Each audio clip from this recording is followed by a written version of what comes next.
안녕하세요. 이번에는 경찰 면접 가운데서 김영란법의 주요 내용과 이 법이 우리 사회나 경찰 조직에 미친 영향에 대해서 얘기해봐라. 뭐 이런 질문이 나왔을 때 집단 면접에서 또는 이거는 인성 면접에서 나올 수 있죠. 청렴성과 관계있기 때문에 이런 주제가 나왔을 때 어떻게 답변하는 게 좋을 것인가. 이런 점에서 제가 오늘 한번 얘기를 해볼까 합니다. 저도 영상을 좀 많이 올리고 싶은데 뭐 저 개인적으로도 바쁜 일도 좀 있을 뿐더러 뭐 이번 주말은 어제부터 오늘까지 경주에서 저희 동기들, 고등학교 동기들이 1박 2일 행사가 있어요. 거기 안 갈 수도 없고 제가 불가피하게 다녀왔습니다. 다녀와서 집에 와서 씻고 뭐 저녁 먹고 지금 이 영상을 조금 준비해서 제가 지금 찍고 있습니다. 자주 올리지 못하는 넓은 마음으로 이해해 주시길 바라고요. 우리 수험생들은 굉장히 마음이 좀 조급하고 그래서 좀 영상 좀 많이 올라오면 좋겠다 이런 생각하고 있을 걸 알고 있지만 영상 찍는 것도 쉽지 않을 뿐더러 또 제가 또 시간도 좀 부족하고 어떤 날은 뭐 새벽 2시까지 찍어 올리기도 하고 아침 7시에 나기도 하고 제가 나름대로 애를 많이 쓰고 있다는 점만 좀 알아주시면 감사하겠습니다. 한번 살펴볼게요. 일단 김영란법이 뭔가를 알아야 되겠죠. 김영란법의 공식 명칭은 이겁니다. 알아두셔야 됩니다. 부정청탁 및 금품 등 수수 금지에 관한 법률입니다. 그럼 가만 보면 부정청탁 금지, 금품 등 수수 금지 이 두 가지가 핵심 골자라는 얘기죠. 어떠한 부정한 청탁도 해서는 안 된다. 금품 등을 받아서도 안 된다.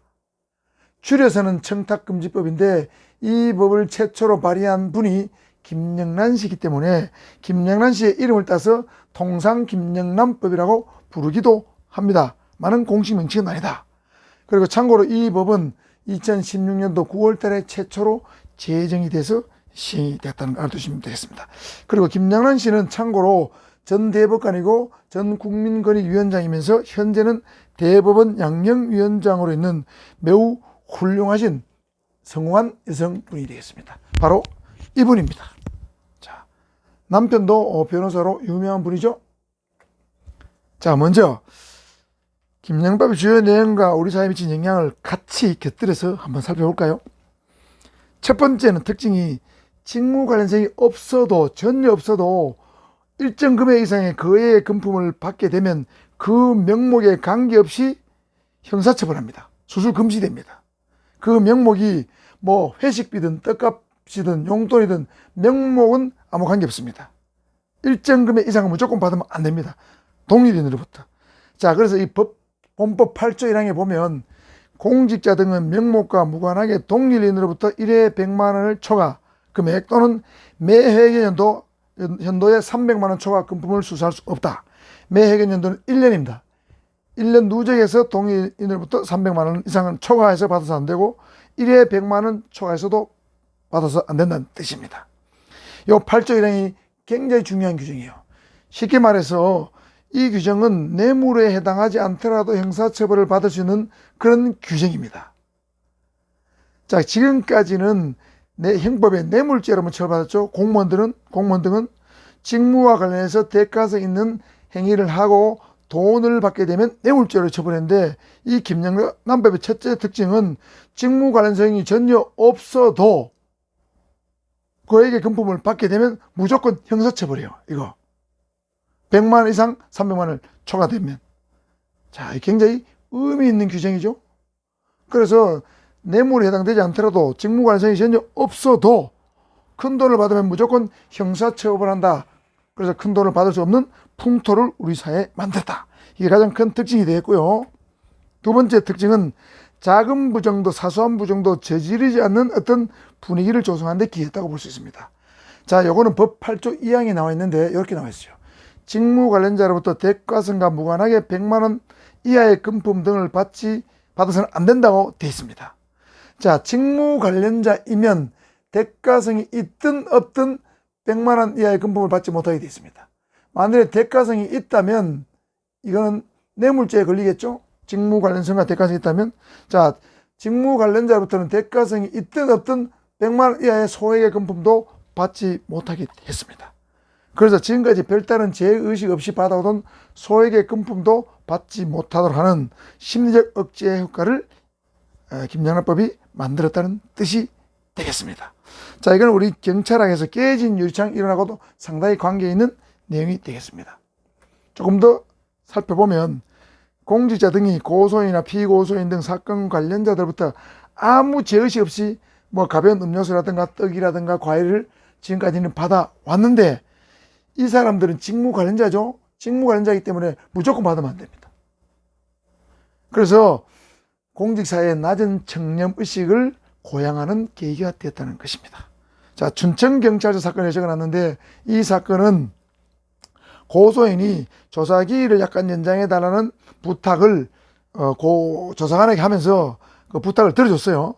그리고 고맙다고 떡 한 상자, 약 4만 원 상당의 떡 한 상자를 갖고 와서 우리 조사관한테 제공을 했는데 그거를 경찰에서는 김연왕법 위반을 보고 법원에 고발을 해서 그 고소인이 과태료 처분을 받은, 즉 영란법 위반으로 과태료 처분을 받은 사건이 되겠습니다.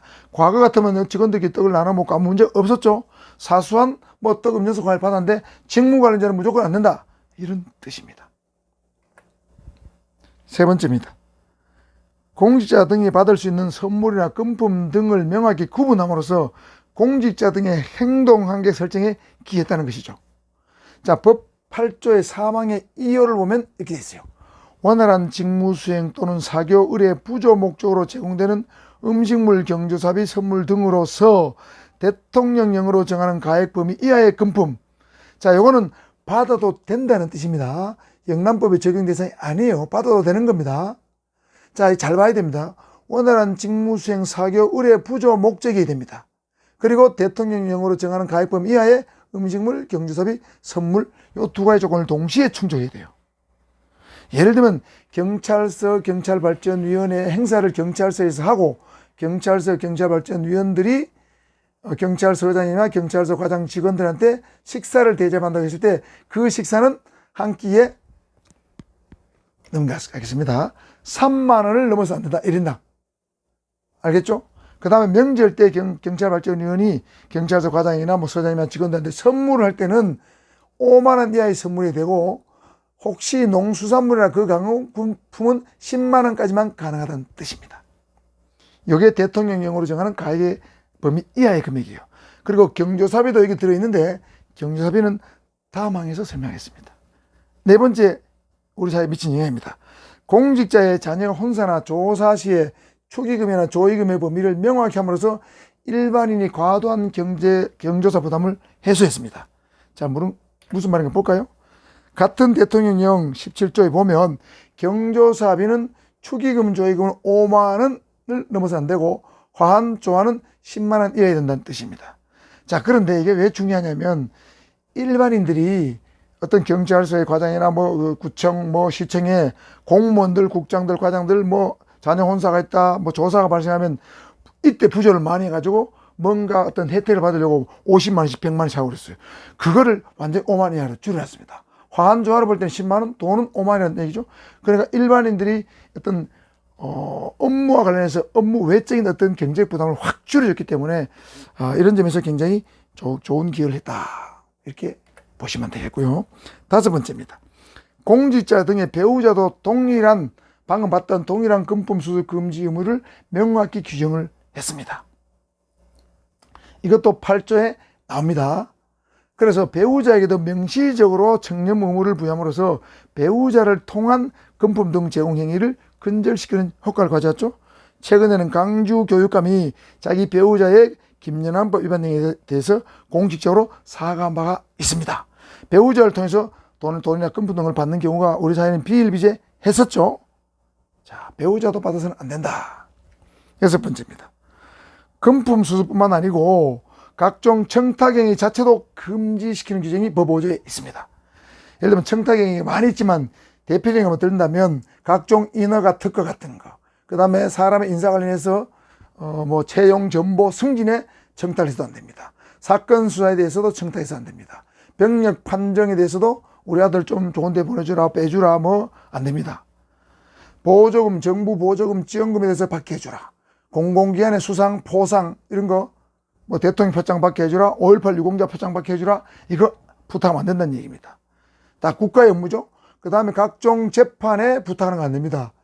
형사재판, 민사재판 불문하고, 그 다음에 각종 중재 조정하에는 요거는 민사재판인데 민사재판에 조정을 부탁한다, 화해를 부탁한다, 중재를 부탁한다, 재판에 내한테 내 의뢰나 유리하게 부탁한다, 변호사들이 판사한테 부탁하죠. 이런 것들도 안 된다는 뜻입니다. 사건 수사에 대해서 검사에게 부탁한다. 이게 다 영란법 위반이 되겠습니다. 자, 이렇게 이걸 보면 광범하게 우리 사회 전반적으로, 경찰뿐만 아니고 전반적으로, 우리 사회 전반적으로 청탁행위나 금품 수수를 금지하고 있다는 걸 알 수 있습니다. 이 법이. 그 다음에 7번째로는 적용 범위가 대폭 확대됐습니다. 법 2조에 있습니다. 뇌물죄는 공무원이나 중개인에게만 적용됐는데, 이 법은 공무원, 공직기관, 단체, 직원, 그 다음 사립학교장과 임직원, 언론사 대표자와 임직원, 기타 공무원 외의 다른 법률에 따라서 공무원으로 인정된 사람에게도 적용됩니다. 예를 들면 청원경찰, 재개발조합장, 재건축조합장, 지역주택조합장, 이런 사람도 적용됩니다. 그리고 적용 범위가 굉장히 넓죠. 꼭 공무원만 되는 게 아니에요. 자, 그래서 전반적으로 살펴봤을 때 적용 대상자가 확대되고 직무 관련성이 없어도 형사처벌을 하고, 직무 관련성이만 있기만 해도 소액을 받아도 과태료 처분을 하고, 각종 청탁에도 과태료 처분을 하기 때문에 전반적으로 뇌물죄보다 훨씬 더 처벌 범위가 확장이 되었습니다. 그래서 전반적으로 보면, 크게 보면, 총평하자면 경찰의 청량성을 크게 향상시켰고, 우리 사회나 국가 전반의 청량성 향상에 크게 기여를 해서 선진국 진입에 기틀을 마련했다고 볼 수 있겠습니다. 자, 아시겠죠? 자, 이렇게 해서 우리 김영란법 위반에 대해서 한번 살펴보았습니다. 내용을 잘 숙지하시면 좋겠습니다. 수고했습니다.